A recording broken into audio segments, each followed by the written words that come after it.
right, everybody. So I've got Dave Welty here, and Dave has done a great job. He's built up this awesome firm, and he's not coming up empty when it comes to handing it off to a next generation successor. And so this is something that not a lot of advisors have been able to do. Great example for you advisors to follow. Welcome, Dave. Thank you, Sarah. It's good to see you again. So tell me about the company. So the company, it's interesting. We're going to celebrate our 25th year in January. So we're 24 and a half years old, but we've been kind of three different companies along that journey. I've always been a big focus on niche marketing, niche focused, really honing your efforts. And we did that with various telephone companies for many, many years. But 6, 7 years ago, we decided to rebrand the company. We used to be called Retirement Asset Management, kind of yucky, boring. And it didn't really represent who we wanted to become. And we wanted to become the go-to source for tech executives in the Pacific Northwest. And so 6, 7 years ago, we rebranded the firm to Avier Wealth Advisors. We leaned in heavily into the tech community. We decided that it was all about education. And so we have an extraordinarily active YouTube channel. It's anybody can go there and watch what we do. It's not rocket science. It's all about education, 2-3 minute videos on benefits. Whether you're at Microsoft, Amazon, Salesforce, Nike, NVIDIA, it doesn't matter. And so we're a firm that is highly focused on a particular niche in a geographic region. I feel very fortunate that I live here. The firm is 21 or 22 folks now. We are we're extremely highly credentialed staff. It's something I really believe in. I think we've got 14 certified financial planners, and we made the commitment 3 years ago to lean into these marketing efforts. And now it's like, hang on tight because it's crazy. Okay, so let's just look for a minute at Dave's YouTube channel. So he's very modest, but Amazon, a video about Amazon benefits. And I mean, I say this all the time and everybody resists it, but like this is the benefit of niche marketing. Okay, this is an example. 72,000 views on this video. Okay, Amazon employee compensation, 53,000 views on this one. Microsoft employee compensation, 18,000. I mean, you advisors could do it the hard way, or you could do it in a way that is in alignment with Google and that brings your educational ability to its highest level. Okay, so that's great. Like, but what made you initially turn to niche marketing in the first place, Dave? Because advisors all say, I don't want to lose people that wouldn't be in the specific category. I don't want to exclude people. What was the like mental kind of thing in your mind that made you take that risk? Well, one, with my the first partners I had truly believed in it, and that's why we did all of the phone company. Made the efforts. Back in the day when you invited people to a hotel room, you serve Subway sandwiches, you talk about lump sum versus annuity, and the benefits of a 401k rollover, etc.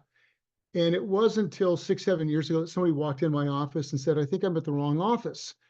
Well, why is that? Well, I'm looking for Dave Welty. Well, I'm Dave Welty. Yeah, but I work at Microsoft and I'm not retiring. And the name of the firm is Retirement Asset Management. That was like getting hit in the gut, because out of every window from my office on Northeast 4th Avenue in Bellevue, Washington, I could see a building that either had Microsoft employees, VMware employees, Amazon employees. And I thought, what the living heck are we doing? We need to take what we had done really well with phone company employees, where those individuals were distributing their wealth, and transition to a whole nother group of people who were making significantly more money and who were accumulating wealth, right? And so I just truly believe I think you have to be able to set yourself apart from your competitors. It's great to say we're all fiduciaries. We can all argue over, the best compensation model, all of those things, but really and truly, what does it come down to? It comes down to being an expert in people's lives. You have to be able to say, I tell people all the time, I truly believe we know Microsoft benefits better than most any HR person at Microsoft. And that's powerful to be able to say that. Right. And that's an example of commitment to the client. I mean, we all get paid, I think, extraordinarily well in this industry. And if you're going to get paid well, you better deliver well. And how do you deliver if you don't understand? We're really, I think we're head and shoulders above everybody when it comes to understanding Microsoft deferred comp. It's complicated. Some people look at it and go, oh, it's pretty simple. Yeah, it's simple until you really dive into the details. You really want to find the nuanced ways of deferring and then setting the distribution strategy and all those things. And when we get in front of a client who's eligible for Microsoft deferred comp, we change their financial trajectory. Why? Because we're really freaking good at it. We're great at making sure they understand it. We're great at illustrating the benefits of it. And we, it's just something that we lean into. And that's just one example.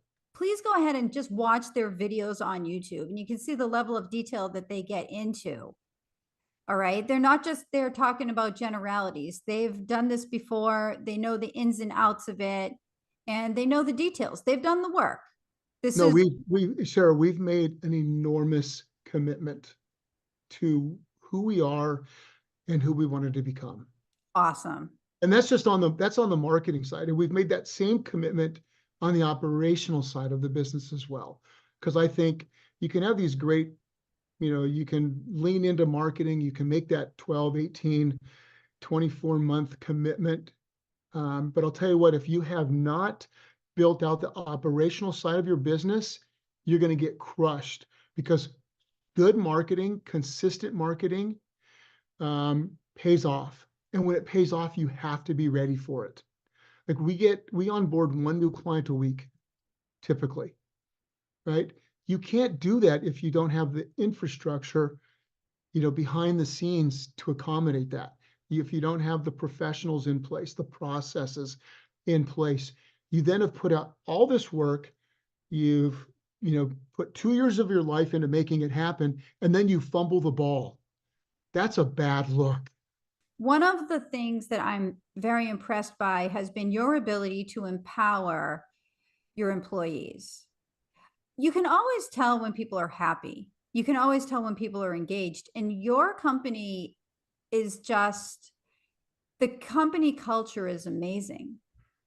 And I think it's rewarded you in the sense that you've been able to grow, but also you've been able to do what many advisors are unable to do. And that is to find a way to pass on the firm after, at some point, inevitably you choose to depart from it. So in other words, you're looking at me going, God, Dave, you're getting a little older, and what are you going to do next? Well, we're all getting older. That's exactly right. But it's just a thing. It is an epidemic problem in our industry that advisors are looking at selling to these awful aggregators that are just going to not treat their clients the way that the clients want to be treated. If you wanted to work for somebody else, why did you go out and start your own firm? Like I get frustrated because I get called quite a bit about our marketing efforts. I've been asked to speak on some panels, and I just don't understand why people don't replicate what we're doing, right? Because you could take what we do, you could be in Connecticut and do it at Pfizer, right? You could go to Austin, Texas and find a couple of companies. You could go to Charlotte, North Carolina and do it with B of A employees. What we do is repeatable. Why people don't do it baffles me. On the other side, it's baffling to me why people aren't doing what we're doing on the internal side, because it's not that difficult, right? Just like marketing, you have to lean in, believe in it, and be committed to it. We leaned in years ago. Like you said, we're all getting older. I knew that inevitably I needed to be able to pass the torch. So I went out. I'm a big believer in empowering people, trusting people. You want to always hire people that think like owners. Advisors come to me today and say, what do you think about this prospective client? I put it back on them. Well, if you owned the firm, what would you do? Well, here's why I think we should take them. Great, let's take them as clients. Maybe they don't fit our minimum. That's okay. If you think so, by empowering people, you get people to make decisions, you get to sit back and watch. We now have, Dave Welty's fortunate enough to have 4 young partners. So I'm 63, going to be 64 in December. I've got 4 business partners who are all other. I own about 50% of the firm. They own the other 50, and we're transitioning over time. They're 31 to 37 years of age, but we've been nurturing this process for 5, 6, 7 years, right? But how did you Again, find the people in the first place? Because this is the pushback I get when I talk with people about that. Well, I can't find anybody good. so Sarah, look, I think because people aren't looking. Lars Phillips, who's on all those YouTube videos that you just pointed out, been with me for 13 years. I met Lars at a baseball camp, and he was selling T-shirts at the University of Washington, and he gave me the wrong change, and I gave him a bad time. I said, well, clearly you're not a finance major, are you? And he goes, well, actually, I am in the Foster School of Business of all majors, blah, blah, blah. Lars interned with me. I really liked the way he reacted to me poking him. He interned with me. He's now the second largest shareholder in the company, and he's a partner at the firm. Nick Wright was in my front yard shoveling mulch as a summer job. And I'm a big believer when people come to my house to work around the Welty home, you always want to engage them. You want to make sure they're comfortable. They want to know where the restroom is. And I just think that's the way you treat people, right? You treat it with a little bit of respect. Nick and I talked, come to find out he was a finance major at San Diego State University, and an internship blew up at the last minute. A friend of mine who owns a landscape company was gracious enough to give him a job. I found out he was going into his senior year. I called my friend. I go, I'd fire that guy tomorrow. He goes, what do you do? I go, he's working for you shoveling mulch. He should be at my place, as an intern getting ready for his senior year. He goes, good, go tell him he's fired. Walked down the driveway and said, Nick, you're fired. What did I do? Well, you're shoveling mulch. Get a white shirt on and get some slacks, and you're going to be at my place on Monday morning. JP Oswald got a degree in history from the University of Washington, teaching chess. This is kind of down around the 08, 09 timeframe. And one of his very best friends, Lars Phillips, was walking to the library, and JP goes, what are you doing? Well, I'm going to go study for this thing called the CFA, JP, but you would want nothing to do with it. It's all math related. He goes, well, I'm not doing anything. I'll do it with you just to give you some support. JP passed in sequence, right? Look, you don't know where people, I guess my point is, you've got to keep an open mind, right? You've always got to be looking. You've got to be engaging with people, talking to people, networking with people. We created an environment at Avier where people want to be. Who are we today? We probably have an average age of 35. We've got, I think, on per capita basis, the most highly credentialed staff anywhere. And we have more women than we have men. And we have every walks of life. By doing that, when people say, I'm going to leave, I don't know, ABC firm in Seattle, I'm going to go look around, and they start looking at websites, they look at the team page and they ask themselves, can I see myself there? Well, if everybody on that website looks like me, a 33-year-old woman can't see herself there. But if she goes onto the website and sees 22 people, of which half or a little more than half are female, the average age is 35, all of these highly credentialed people, people in leadership positions, they visualize themselves there, and it's easy for them to want to come be part of what you've built. Sarah, it's been a pretty cool ride. Yeah. Well, you've made it that way. You've made it Thank that you. way. Thank you. And I love that, because I think it is a choice that we make. And I'm always saying this, don't write people off. Don't judge people just based on a very peripheral, superficial understanding that you might have gained from their LinkedIn page or this or that. Like people, for example, people are always dinging vendors, right? Like if a salesperson asks you to connect, it's one thing if they're pushy and won't leave you alone and are stalking you. But most good salespeople who have actually been in the business for a while doing what they're doing, understand how people think, and they're not going to do that. why not connect with the salesperson? Because you never know when they might do you a favor. Why don't you befriend them? Well, And no, look, Sarah, they can be your eyes and ears. They're in places. They hear things that you would right. never hear, right? You have to cast, and look, talent in our industry, and not employees, talent in our industry is really thin. I'll tell you, the competition for a really good CFP, a really good associate advisor who aspires to be a lead advisor, like we run 3-person advisory teams, to find these people, the competition it's intense. Well, if it's intense, then raise your game and create an environment where they want to be there. Get the word out so that other people in the industry, when they're out there talking, they should be carrying your flag for you. Like, my God, if you're not unhappy where you're at, you really should consider Avier, right? Why? Go to their website, take a look at the things they're doing. Look at, look at their YouTube channel. Look who they serve. Ask yourself if you can. One of my really good hires from a year and a half ago, it came down to us and another very well-run firm. And on the last interview, I asked her, I said, I'd like you to go home tonight.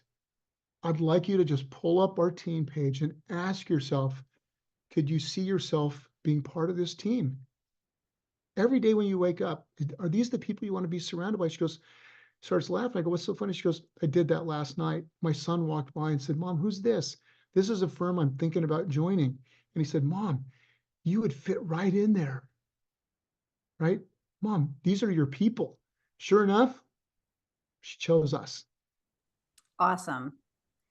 Dave, these are awesome words of advice. So if somebody wants to connect with you or learn more, how can they contact you or the firm? Anybody can reach out to me at dave@avieradvisors.com.